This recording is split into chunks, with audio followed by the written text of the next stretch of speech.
Hey, so I was killing time before a concert, and I was reading this comic on the Marvel app called Alligator Loki. I've never read it before, but it's it's the character of Loki, like from Thor, but it's a version of him that's an alligator, and it's basically just a hijinks kind of comics where alligator Loki gets into trouble. So I'm just kind of scrolling through a bunch of these on my phone, and I realize all written by Alyssa Wong, who just wrote the Ewok Oh, comic no that way. we read. Yeah. I Oh, was like, how do okay. I know that name? From Ewoks. Yeah. Wait, was it old? Because I thought in the Loki show there was Alligator Loki as well. Alligator Loki has like been around for a while, and this is just and this is just kind of a goofy thing. But no, it's recent. Like it's recent. A recent spin-off of the Alligator Loki, or not spin-off, but like an iteration of it. Yeah. Man, I'll have to find that because I think that stuff is funny.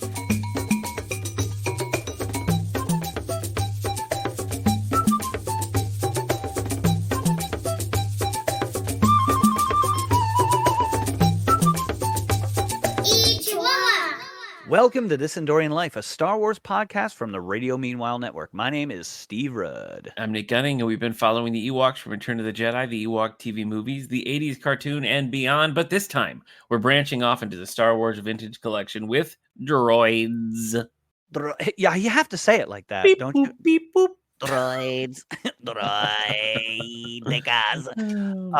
Today, we are discussing, if you haven't already realized, Droids, Season 1, Episode 2, Escape into Terror. This episode originally aired as part of the Ewoks and Droids Adventure Hour on September 14th, 1985. So right off the bat, great name to an episode, doesn't quite live up to it. No, right? it doesn't. It doesn't. What was the last? The Haunted? No, You're talking about the Ewoks episode, The Haunted Village with Sally. Oh, The Haunted Village. Yeah, and we're like, that wasn't like scary at all. So like, and that was just about invisible soap. Terror. This is like escape into like slapstick. True, I know. Escape into C-3PO twerking.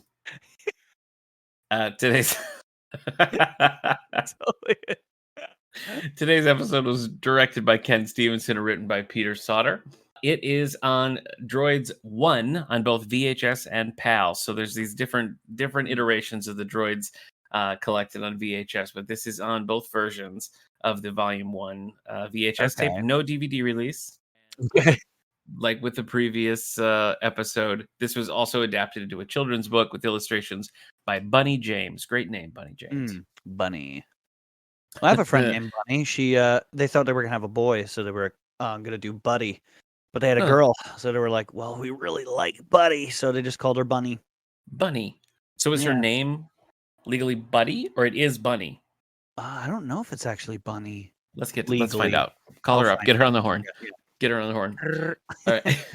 Our featured cast member today is Andrew Saveston. He voices Thale Jobiston in the first 4 episodes here. He's done tons of voice work, including voicing Cat in Little Bear. If you ever watched Little Bear, this was one of my brother's favorite shows when he was a kid. Little Bear? No, I don't think seen so. a lot of this.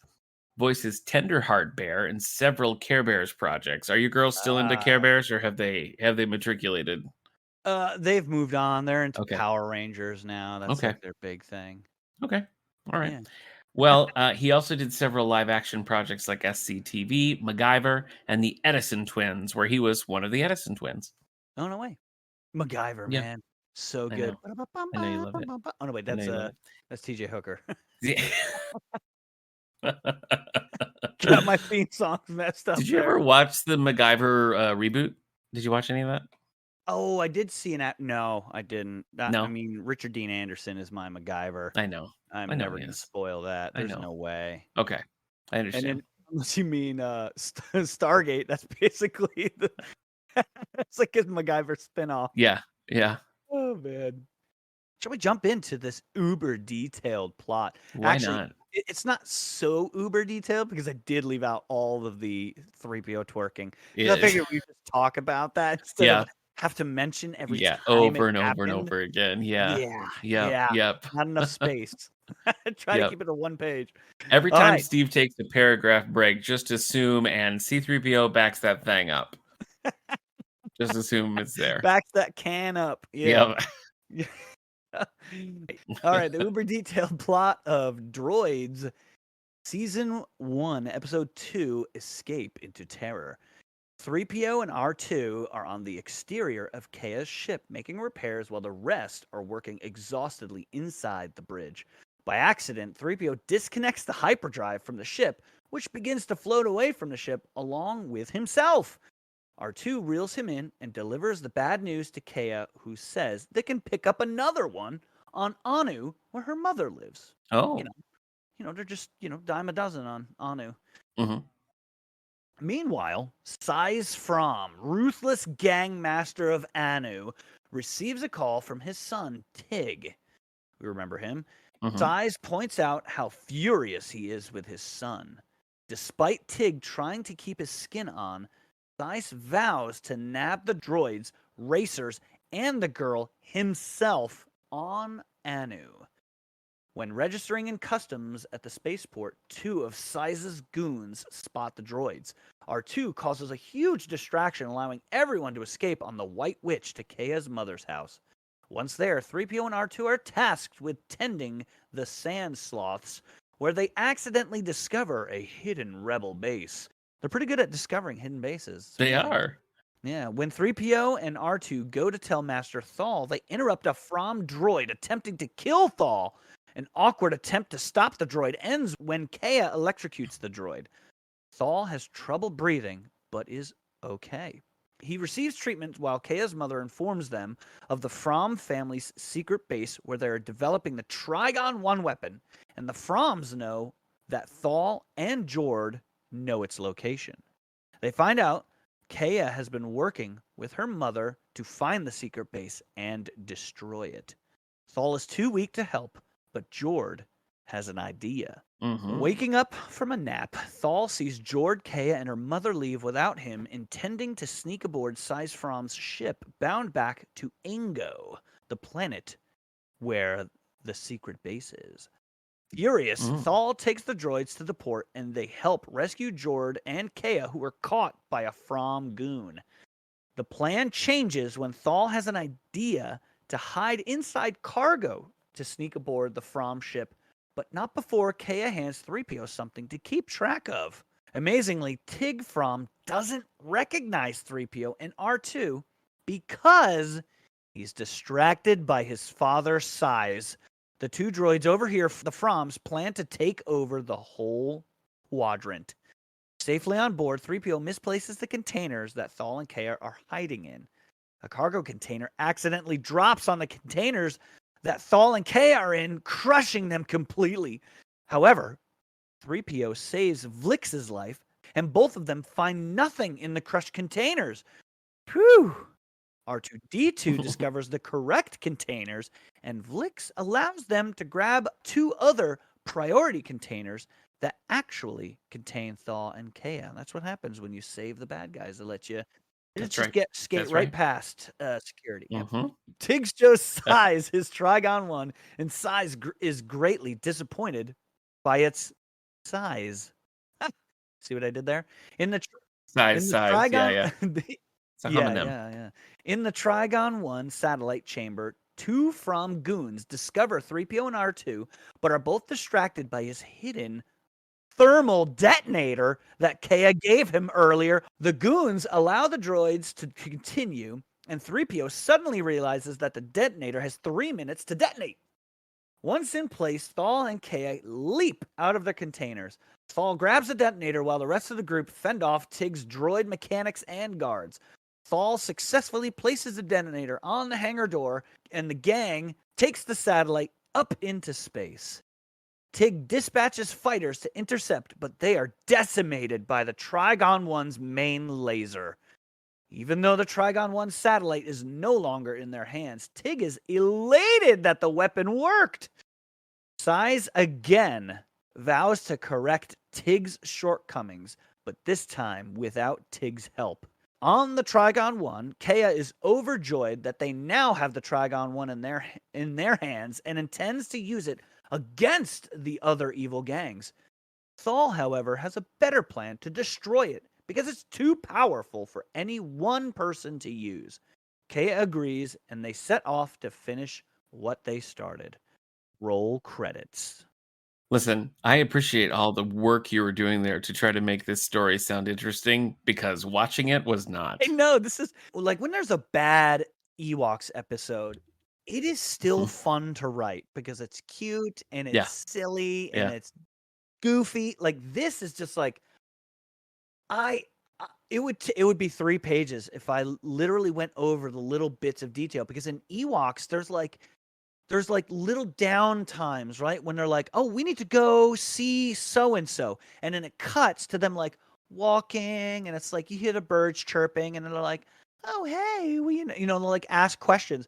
Where this is just like bam, bam, then there's this, then there's that, then there's this and there's no point where you're like, "Okay, I can get my bearings on where this episode is going" because it's just yeah, where is it going? And I didn't even know the Trigon one was a satellite until this episode. Did we know it was yeah. a satellite? I didn't. I I thought it know. was just a weapon. I don't know, but it's just like you're absolutely right. It's just like you just don't know you don't know what's going to happen from one like section to the next because 3PO and R2 are not the lead characters as we discussed the Yeah. last time and like Thal and Kea and all those they're only going to be here for a couple episodes and so it's Yeah. just like I don't know. Like I feel like I know we're 2 episodes into this now, but we would almost be better served by like watching the whole arc and treating these like little movies or something because Maybe. it's Yeah. just a bizarre experience to watch half hour of like completely unrecognizable Yeah. characters that really aren't introduced well, just kind of like live their lives and every once in a while like C3PO and R2 kind of stumble through.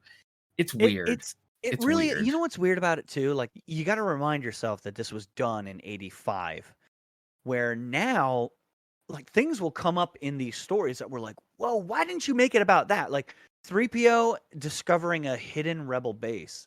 That's really Yeah, significant. And I don't know. it's a throwaway I line. know. It was just like, oh, it's a hidden rebel base. Okay. Like, wait, where is this in the universe then? This is before Obi-Wan, I guess, right? So I guess this is before A New Hope. Yeah, it has to be. Yeah, Yeah, so yeah. at this point, 3PO's like, "Oh, hidden rebel base. Oh, I gotta tell." So he's not at that like, well, he's part of the rebels yet.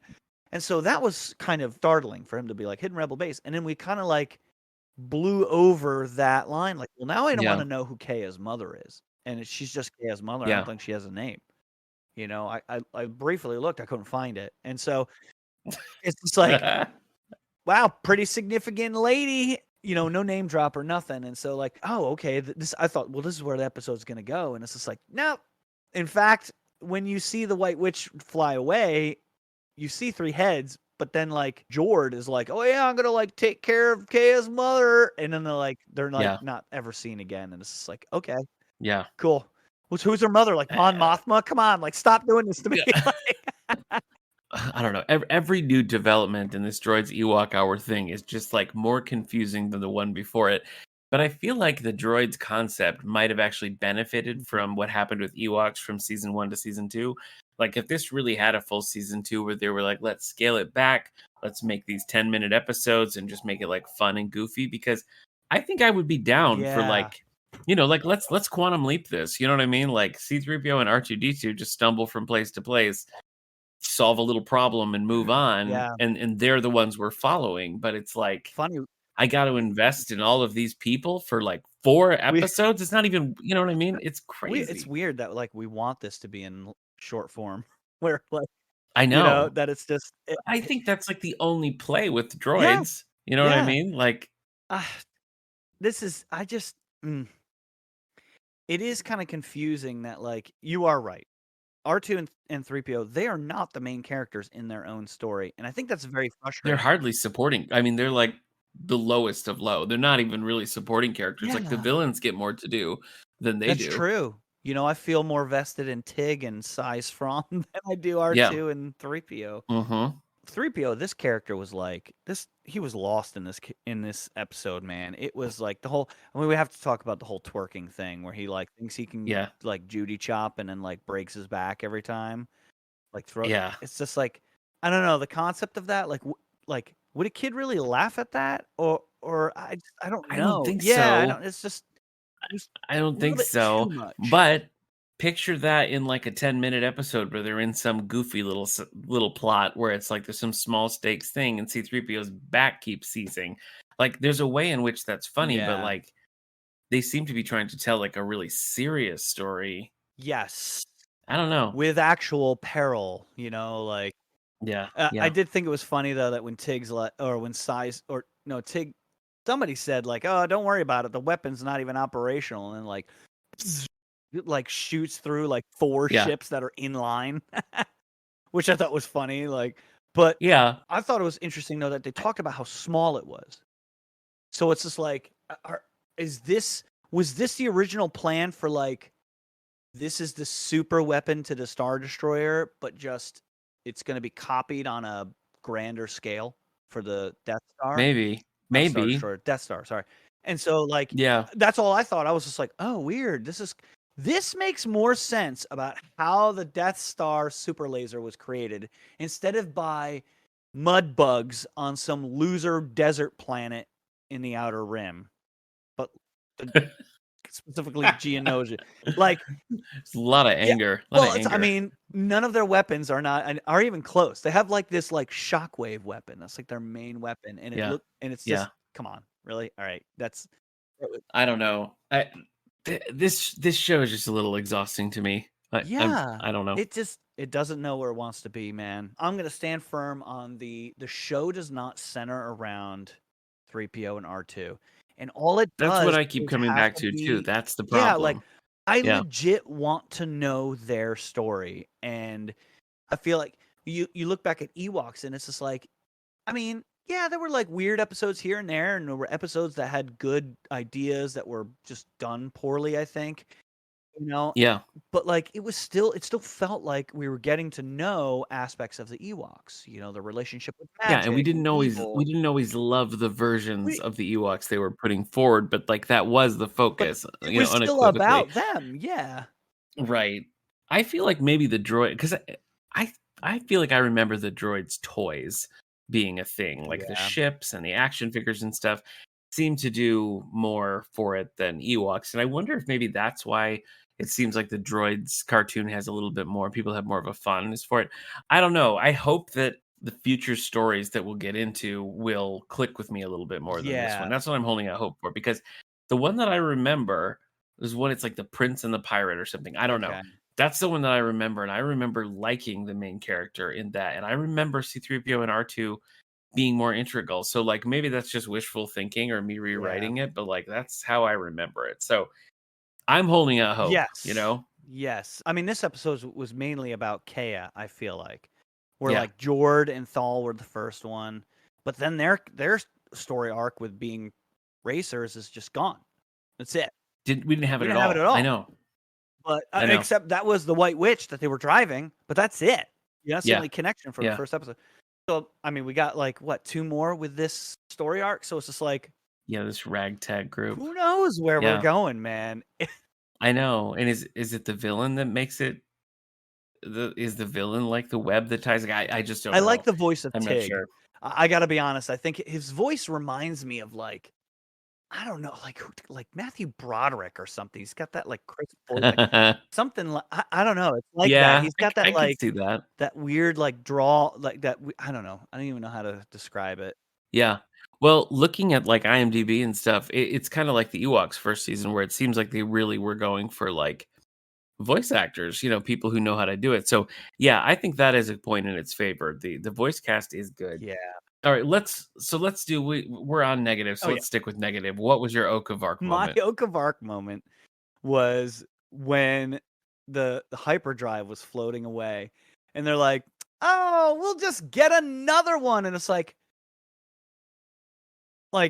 we Just had episode get it. 1 where it was just like, "No, I know they Yeah. cost, like, 30,000 credits." Like, we're Yeah. talking a lot of money. You might as well buy another Yeah. ship, right? And it's Yeah. just like, True. okay, so they're still That's gonna how get they the get you. Anu, so they must have sublight engines, which surely then they could just go get the hyperdrive Yeah. that's floating away Yeah. because it's not floating away that Yeah. far or fast. Right. So that It to me, I seems was like just there'd like, be a way that was to make that real like, happen. it should have just been him instead of like, I can't get because it had nothing to do with the story, right? Yeah. Except for like oh, well, I wanted to go to Anu, but now it's gonna take weeks, Yeah. which in reality it would. So, like, that whole concept, I was just like, that was so extra and completely pointless to the storyline that it could have just been like, oh, look, it could have been like a wrench floating away, and 3PO's like, "Let me go get that," and he like starts floating away, and that would have just been so much Yeah. a hyperdrive, not an integral part of the ship that like, no, you would go and get that. My first as Yeah. captain, I'd be like, "What? The hyperdrive floated away? All right, Yep. Yep. scanners, find me a big old Mhm. hunk of metal floating away from space is about where it should be." I And agree. that was just like that was Yeah. dumb. Had nothing to do with it. Yeah. So, what about you? Well, mine was also a thing that was extra, and it was trapping the droids in the C-3PO twerking plot. I Oh mean, my they had poor nothing to R2 has to do. watch that. I know, and it's just like over and over and over again. I just didn't think it was funny, and it kept happening, and it was like I want to see them do stuff. It I didn't don't even know. resolve with him being even accidentally successful in Helpful? doing it. Yes, Like, I I was know. expecting like, I "Oh, this is know. gonna come up." Like, after the 3rd time, I Yeah, was like, "Oh, surely the last time he's gonna be like, 'Ah!' and actually do something like hit a by button or yes, like and just the secret panel or a door was something, gonna but close no, on the no. henchman or, like, just Yeah, anything, like, or his butt sticks yeah, out and presses the button on the panel, which opens the door and everyone gets to escape, something, yeah. anything. Right. Never resolved, it Exactly, was exactly. completely worthless. Yep, so that was, yeah, that's mine. What about your Ichiwawa moment? What were you So, I excited thought it about? was really cool when there was the whole fight scene in the Trigon 1 hangar. One of those droids was definitely a Cylon. Really? Most definitely based on a Cylon. I looked at it and I was just like, That's okay, I need to go "Whoa, look that's again. totally a Cylon," with a little bit of extra, like, Okay. embellishments, but I'm like and it was, like, gray Right. and red, but he had the Cylon look to him, and I was just like, "Dude, you'll go back, you'll see it, you'll be like, 'Oh, yeah, that's that's totally based off Alright, Cylon.'" I'm gonna look. I'm gonna look. Most Okay. definitely. So, what about you? Did you find any good things? Yeah, you're right. Like when you get to the more action-packed part, like it does kind of pick up and it gets kind of fun. I'm not really invested in what's going on, but I liked the action bits Mhm, there. But I think really like mine is just the tech. I think the opening shot when you just like you see the ship and then R2D2 or like and C3PO on the mhm. outside, like sort of working on the ship, fixing it. Later, when you have the hangar and there's like the little droids buzzing around, like fixing that weapon or whatever, like working on the Droids! outside of Yeah, it and stuff droids. so yeah, some of that stuff really, like, seemed right to me, and I was sort of delighted to see it, so, Mhm. like, I'll give it that. I Yeah. do think too that, like, Tig and Size From are fun, like, I like them as the villains, I kinda Yeah. almost I want do them to be too, more actually. villainy, right? I do want, like, Yeah. a capture to happen or a kidnapping or something where, like, there is then some peril because they're fun. I like them as villains. I think they did a very good I job. thought there were 2. And they also there was some humor that they did that I thought worked pretty well. Sometimes when you try to make the villains humorous, you end up with, like, season 2 Dulux, and it's Yeah. just, like, enough already, you know? But, I thought they kinda stuck that a little bit, so I thought that was yeah, I thought that was decent. I Yeah, agree with you, good yeah. villains. What do you rate this guy? This this one is tough. I'm like at a 2.5 or 3. Like, I mean, I don't even know Yeah. if I should give it a 3. I think like a 2.5 because it was just I was like, well, at about minute like 18 or whatever out of 20 minutes or something like that, however long it was. Where wherever the last like few minutes, I was just like, well, I guess I'm gonna have to all watch all the way to the end to figure out where this is going because it was just like, what the heck Yeah, is going on? The Trigon one's it's a true. ship. Wait a minute, what? What Yeah. is happening? Like, uh, I feel like I could rate an episode based on how many times I check to see how much time is left in an episode, you you knock know? off And this one, half I'm like, point "It's been every 45 seconds? yeah, How? that's so true. I How?" did too. I did check a bunch of times, and when I was Yeah, like 9 minutes in, I was like, "Oh, come on! Like, where is this even yeah, going?" Oh, yep. yeah, this one was Well, yeah. Steve, yes, it was rough, but I know something that, is gonna cheer you up. Okay. In our next episode, it's gonna fall right during Shark Week, and you know what that means. It's time for our annual crossover with 90210. Here we go. We're going to be covering Sharknado 3. Oh, hell no. Hell no. Yeah. Can't wait. Kendra is equally excited. In the recent episode of 90210, I dropped that title on her and she almost fell out of her chair laughing. So she's ready. I have never seen this. Have you seen I it? have seen the third one. They only just get so much Okay. better after this. Like 1 and Okay. 2 is basically like, you know, an aperitif, whatever you call it.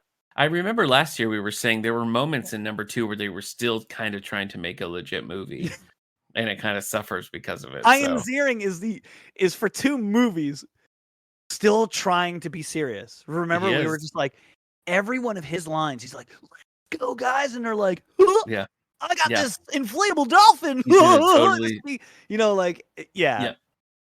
So that's what we're doing in the next episode. After that, we're going to be back to the Ewok comics, and it's going to be Ewoks number 2, The Rights of Power. So 2 weeks, we're going to be talking about Sharknado 3, and then in 2 weeks after that, back to the Ewok comics, which I'm looking forward to because I like those better. Oh, yeah. They are so good, man. I know. Okay. Yeah. Well, I'll see you in Sharknado. All right. I'll see you then. This Endorian Life was brought to you by the Radio Meanwhile Network. Other shows on the network include Previously on X-Men, 90s Music Got Me Like, and 9021 Here We Go! Share your thoughts on this and upcoming episodes by following us on Facebook or Twitter @Endorian Life. And please rate, subscribe, and share the show wherever you get your podcasts.